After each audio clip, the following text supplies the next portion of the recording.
Halo teman-teman, nama saya Christian Chandra dengan NPM 0763. Pada kesempatan kali ini saya ingin mempresentasikan untuk tugas praktikum sistem operasi. Untuk pertama, Windows Service. Apa sih Windows Service? Windows Service adalah suatu proses atau program yang dijalankan biasanya itu di background proses Windows. Nah, biasanya itu akan berjalan otomatis saat Windows booting. Lalu untuk identifikasi minimal 5 service, kita bisa buka Windows R, lalu service.msc.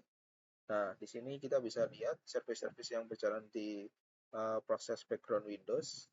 Di sini ada Windows Update, Windows Time, Windows Search, ada Windows Defender, Jesus Firewall Defender, lalu ada Windows Installer, dan lain-lain. Ini kalau Windows ini, dengan Windows ini service-nya Windows.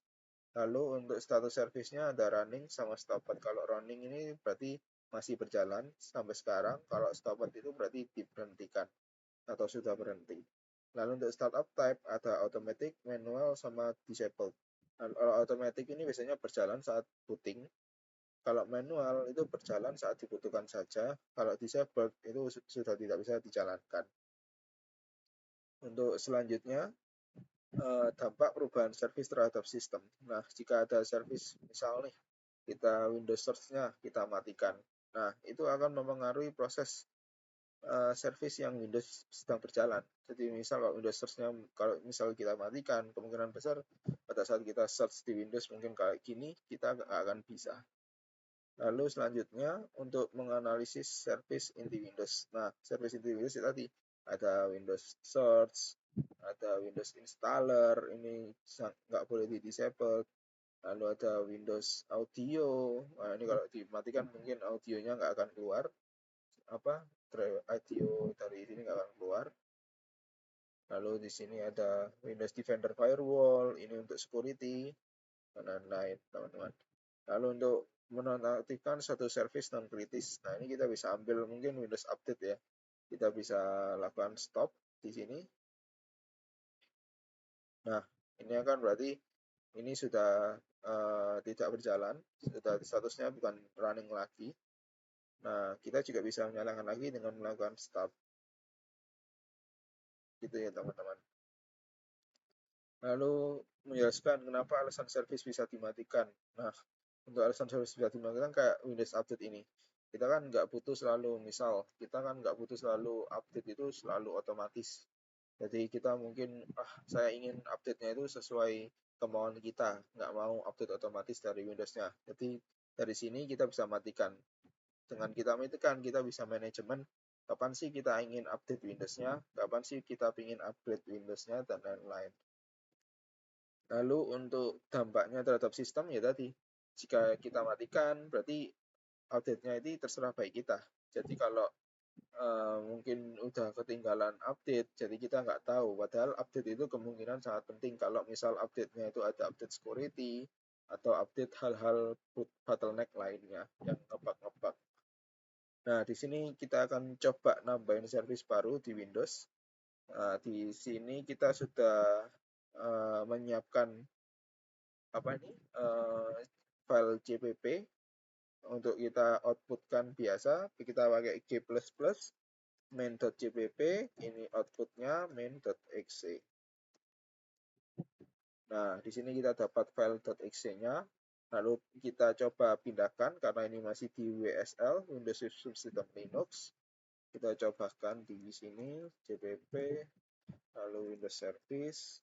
Nah, ini kita copy, kita pindahkan di download saja, kita paste. Nah, lalu kita untuk menambahkan service-nya, untuk mendaftarkan, kita bisa pakai Windows R, lalu Windows CMD, lalu run as administrator. Nah, di sini kita bisa manfaatkan command sc create, lalu service-nya namanya apa, misal Christian Service, lalu bin path-nya gimana, kita pakai tadi di D, lalu di downloads, lalu main.exe, lalu start-nya kita kasih auto. Nah, free service sukses. Kita bisa refresh di sini, kita cari di atas. Nah, di sini udah ada teman-teman, Christian Service. Kalau mau menghapus, kita juga bisa pakai sgdelete. Ini ada delete nama servisnya yang kita daftarkan. Nah, di sini sudah delete service sukses. Nah, ini sudah auto terdelete, teman-teman. Jadi, sekian untuk penjelasan nomor 1 tentang Windows Service. Lanjut untuk nomor 2, yaitu manajemen proses dan penjadwalan. Untuk konsep proses dan PID, proses ini adalah suatu program yang biasanya berjalan di sistem operasi. Nah, biasanya tiap proses ini akan memiliki ID yang unik. Nah, ini akan disebut yaitu PID, proses ID. Nah, untuk PID ini antar proses tidak mungkin kembar, jadi pasti unik. Lalu untuk monitor proses aktif, kita bisa menggunakan top, hardtop. Dan untuk penghentian proses, kita bisa menggunakan sintaks atau command kill. Dan untuk pengaturan prioritas proses, kita bisa menggunakan nice dengan minus dash n. Lalu ada priority value-nya berapa, lalu untuk command-nya apa. Lalu untuk analisis penggunaan resource, kita bisa memakai top tadi, kita bisa melihat resource CPU sama memorinya berapa saja sih dengan proses yang aktif. Gitu. Lalu langsung kita coba buka di WSL. Nah, di sini saya sudah menyiapkan 2 tab. Lalu kalau kita coba dengan PS menu, nah ini ada usernya apa, prosesnya PID-nya berapa, komennya apa. Nah, lalu kalau kita coba bikin satu proses yaitu sleep 300, ini akan membuat proses baru yaitu sleep. Nah, ini kita bisa lihat di sini dengan PS menu lagi. Nah, ini kita bisa melihat sleep 300. Kalau mau kita kill, kita bisa kill, kita dapat PID-nya berapa, 1310, kita kill. Nah, di sini akan terminated. Kita juga bisa menggunakan top. Nah, ini akan melihat proses yang berjalan. Nah, ini ada muncul kolom baru NI, yaitu ini ada priority-nya. Semakin kecil priority-nya akan semakin tertinggi. Kalau semakin rendah akan semakin rendah kayak 20 atau 30 itu berarti terendah, priority terendah. Nah, mungkin kita bisa coba untuk buat baru yaitu sleep dengan priority aja. Nice main n misalnya 10, lalu sleep 300. Nah, dengan ini kita juga bisa lihat. Nah, ini muncul ya sleep dengan priority-nya 10. Lalu dengan PID 1313.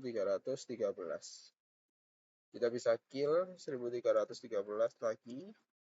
Nah, dengan ini kalau kita lihat di sini pasti akan terminated. Untuk analisisnya kita bisa lihat dari CPU sama memori berapa yang berjalan. Semakin ini kayak 0,2 berarti ini hanya 0,2%. Ini satuannya percentage. Nah, ini untuk time-nya. Lalu ini untuk priority tadi, ini PID, ini usernya. Nah, mungkin sekian dari nomor 2 untuk manajemen proses dan penjadwalan. Lanjut untuk nomor 3 yaitu backup sistem operasi. Untuk konsep backup-nya, jadi backup itu adalah proses untuk menyalin data yang akan disimpan ke media lain untuk jaga-jaga semisal terjadinya ada kerusakan sistem atau kesalahan dari sisi user atau barangkali kemasukan virus, ransomware atau malware lain-lain. Nah, oke. Untuk tugasnya kita akan coba backup directory home. Kita akan langsung praktek di WSL. Di sini kita akan login sebagai root dahulu. Nah, di sini kita akan coba buat file script base-nya dahulu. Kita pakai nano backup.sh, pakai nano, kita pakai di sini untuk pin sh-nya, lalu variabel tir-nya, source-nya apa, lalu backup untuk backup folder tempat backup-nya, backups. Lalu untuk penamaan filenya agar berbeda-beda, kita pakai date, untuk date, tit plus adalah y untuk apa persen y, ini format tit-nya, lalu a m s, lalu untuk nama file name-nya, final nama filenya start home backup adalah tit .tar.gz. Nanti kita coba angkat dir-p untuk backup dir-nya, lalu kita pakai tar untuk buat kompres tar gz-nya, kita pakai gzf. Lalu untuk source-nya filenya dir pertahannya, lalu source-nya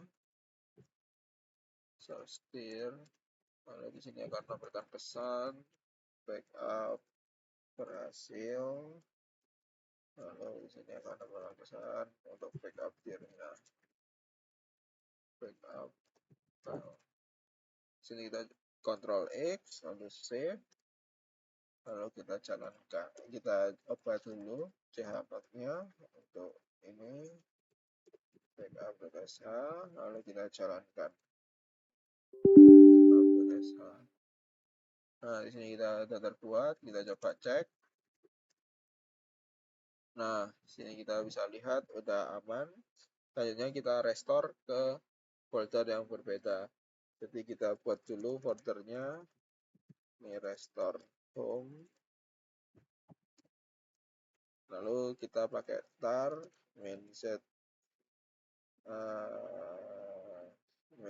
zf untuk restore-nya, lalu file tar-nya backups, home backup, lalu restore home.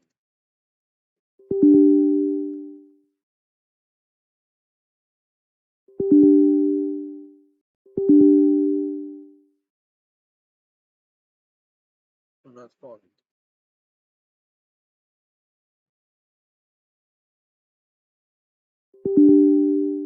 Di sini nggak ada.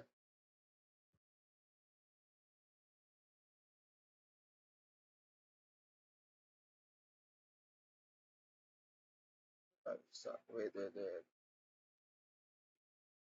Sorry, ada sound teknis sebentar. Di sini.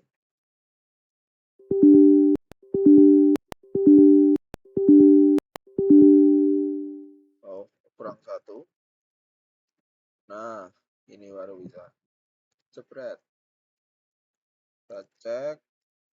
Nah, di sini udah terbackup semua. Jadi, gitu untuk demo dari backup sistem operasi. Untuk analisis keamanannya, mungkin dari sisi backup-nya kita bisa ubah chmod-nya. Jadi untuk sini kita mungkin bisa coba kita cek ya. Untuk backup-nya, ini usernya siapa? Root. Nah, ini udah benar, harusnya ini chon-nya root, supaya nanti kalau yang bisa buka hanya root saja. Coba di sini juga sama, udah root. Lalu kita bisa ubah chmod rekursif 600 agar cuma bisa root-nya aja, owner filenya saja yang bisa akses. Lalu kita backups. Nah, ini udah aman.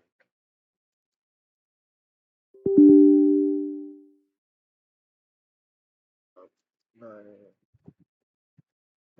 ini sudah sesuai. Udah beda, jadi hanya ownernya saja yang bisa read and write. Oke, sekian dari saya untuk demo presentasi praktikum SO. Jika ada salah kata mohon maaf, dan terima kasih atas waktunya.